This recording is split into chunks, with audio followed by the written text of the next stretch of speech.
the Clutch Podcast, where shift happens. Yes, ladies and gentlemen, I love that tagline because it's all about shifting how you look at life, how you look at your career, your business. And in today's case, if you are a recruiter or you're a hiring manager or you work in human resources, this topic, making hiring easy by caring. We're going to talk about that today. This is a follow-up to the last episode, episode 2, with my guest, Mike Demarest, who is a talent acquisition executive and specialist. We kind of broke out and talked about the current job market in 2026 from both sides of the table, from the recruiting side and from the employee side and the candidate side. What does it look like? So today I want to get into a topic that's very near and dear to my heart. The big part of this topic that I want to highlight, this is really about the candidate experience. Why does this matter? Right now, and anyone who's ever worked in employment or recruiting or staffing, you'll understand the following. The job market, it's got two driving forces. Either it's being driven by employers, as it is today, or it's being driven by the candidate, the job seekers, the talented talent pool that exists in the job market. One of those two forces is driving the bus. Right now, employers, you're in the driver's seat, but it won't be long until it flips and the candidate is in the driver's seat, because it always flips. It always toggles, tick-tock back and forth between a candidate-driven job market and an employer-driven job market. Why does that matter? Even though today it's an employer-driven market, if you disagree, reach out to me. Let me know. Put a comment down below. Oh, and by the way, if you like, go ahead, subscribe, share this resource with others. But the moral to the story is, even if you don't agree with me that today is an employer-driven market, look at the applications, look at the number of unemployed or underemployed or fractionals that have come out into this job market. Fractionals because it's people who are out there trying to do work on a contract basis because companies aren't hiring that mid to senior executive level the way that they've been in the past. That's where they've made a lot of their cuts. So why does all this matter? Well, if you're not effective, if you're not good at the candidate experience, when the market flips and the candidate's in the driver's seat, you're going to wish you did. Again, anything resonates with you, click on that like, click on that subscribe, comment away. I'd love to have an engaged audience. I'm getting traction. I'm working on things. I'm trying to make the glare off my glasses better. So if you're listening, you know who you are. You know who gave you that feedback. That's for you. All right, let's get in today real quick. Right. So the big part of this is we're dealing with human beings. We're dealing with a job market. It's just, in my opinion, it's broken. You may disagree. I personally think it's broken. It's different. It's AI. There's just so many things that just make the waters murky. And in this particular case, to me, sharing is caring. Now, I debuted this at a recent conference that I spoke at, and this portion of it just keeps coming back to my head. Because we start talking about sharing is caring, right? We start talking about how do you put the care in that hiring process? How do you hire with care? Well, the first thing is you communicate. We're going to talk about that in just a second. Second component that's here is you want to make sure that you align what you're doing across your organization. Third part, the R, review. And the last part, E, stands for evaluate.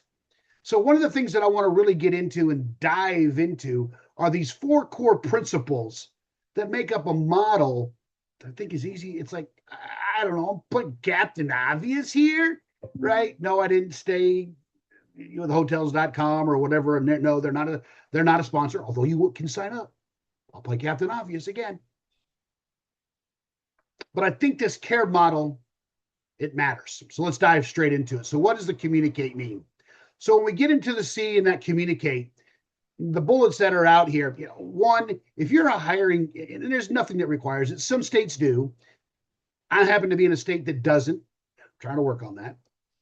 But put the post date on all job postings. When did you post it?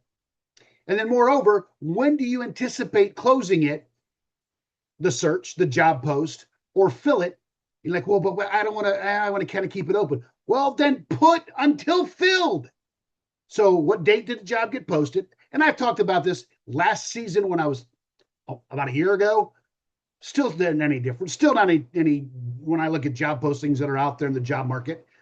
Don't have a post date. Don't have an anticipated close or a fill or a hire date or a needs by or until filled.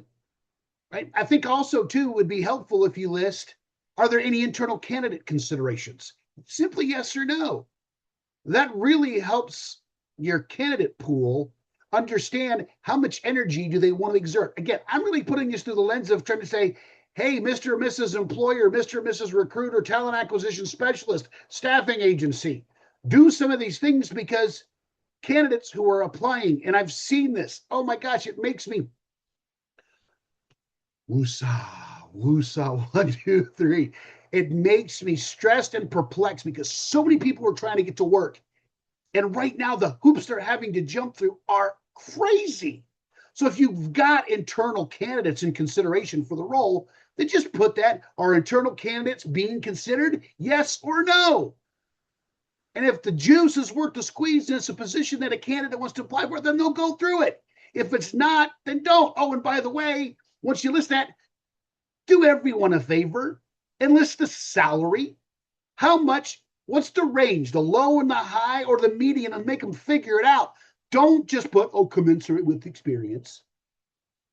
That's chicken little. I have another language I'd like to use, but that's taking the easy way out.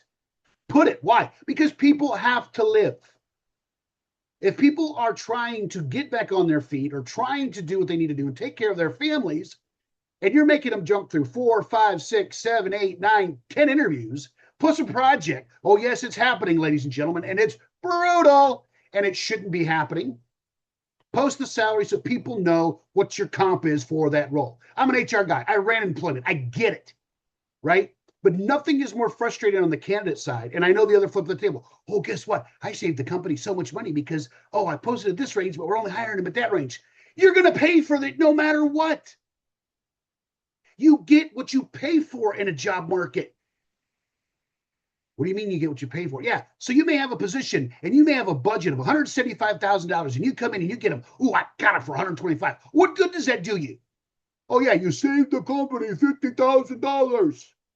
You're going to get it anyway because guess what? You got a less of a quality hire and a candidate that you're now bringing on board for less money. You get what you pay for. And if they turn around and burn some of your employees, they burn the team or they leave, you're right back at square one. And it's costing you more. Pay for the talent you need to help your organization win. For the love of Pete and everything good, pay for the talent to help your organization win. Isn't that what we all want to do? We all want to win. Additionally, and this is I cuckoo for Cocoa Puffs crazy. What is the other critical information that you want a candidate to know so they can be successful? Because isn't that the whole point of hiring someone so that they can be successful? How many interviews, how many rounds? I said it earlier. Oh my Lanta. The number of interviews that I hear that other people are going through tells me one thing, and I'm going to be blunt and to the point.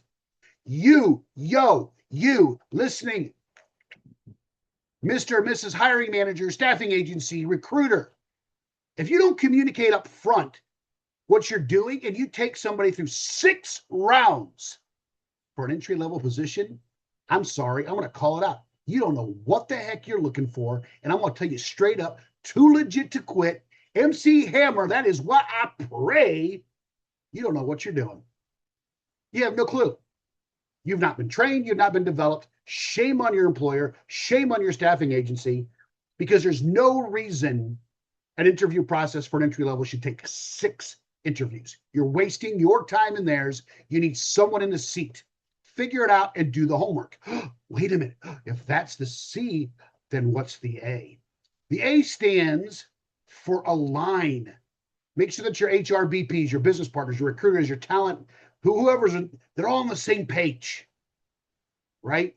Hiring managers, have you developed them? Have you trained them? Oh, by the way, I know a guy. That's my classic tag for my business motivational transitions. I go out and talk and speak and do.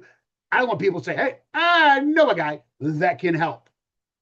I want to help individuals win. And if you don't get aligned on who you're looking for and what you're doing, if you don't map out and standardize interview stages in your organization, let me give you an example. What do I mean by that?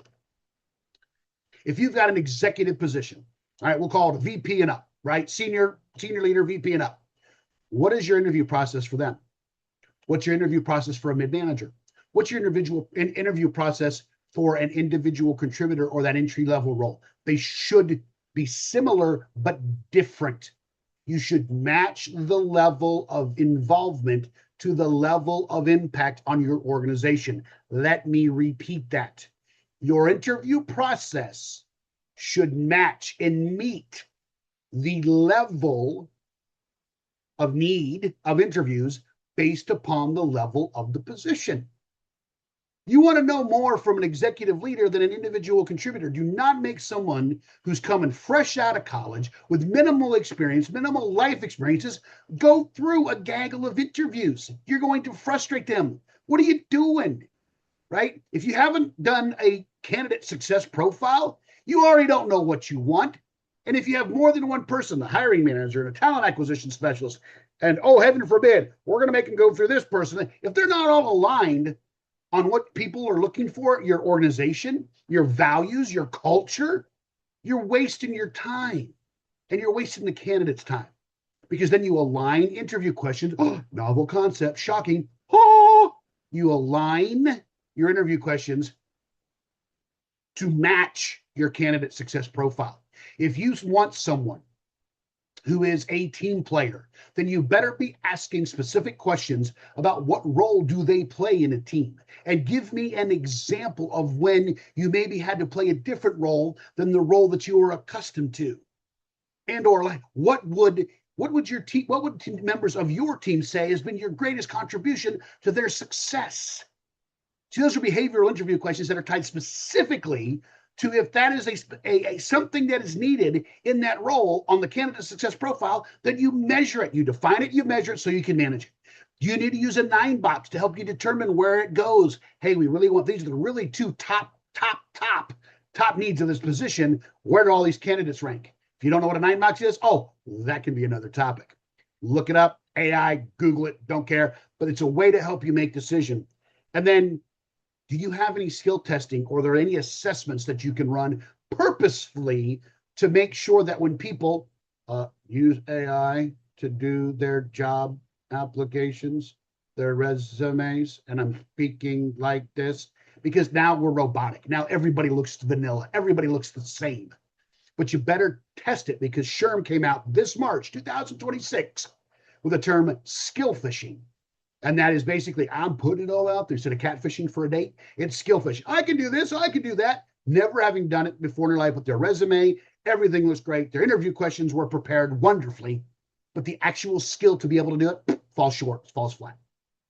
So let's communicate. Let's get alignment. And then the big thing that I really think is important when we go to the next stage with the R is review. Hey, raise your hand. Any of your organizations, do you do any candidate reviews after that experience? Those that got hired and those that maybe didn't, they were in your quality pool. Hey, what could we even better? Can you tell us how we can improve get some candidate experience perspective? Hiring managers' feedback. What does that look like? Right? Where's the assessment? How are they fitting 30, 60, 90 days in? Most organizations, not all, but most organizations have that onboarding time period, that probational period, to make sure that there's good fit. Right? You want to do that. And if it's not working, then refine your candidate success profile. Get clear. It's like you want to go fishing, you want to have the right bait, but you got to have the right questions to measure. Will this person be successful in the role? Because the whole point, the whole reason for the hire is to bring someone in and set them up for success. And then what's your data say? What's your applicant? How many people drop out? How long has it been posted? Like right now, there's job postings that go up and they're down in 24 hours because they're getting inundated. And I get it. I get it. There's bots, there's tons of fake applicants. There's also tons of fake and bad job postings. Let's just get real. Let's help people get into your organization. People want to work. I don't care what anyone says. It's a necessity in life unless you came out as a trust baby, you won the lottery. I don't know what the other alternatives are. We're all going to have to work. And if it's your job to put the right person in the seat on the bus, then do the heavy lifting, but review what you've done. Last component here is to evaluate. You've got to inspect what you expect. Is it working? Quarterly reviews. Hey, what areas, what are the responses? How are we doing?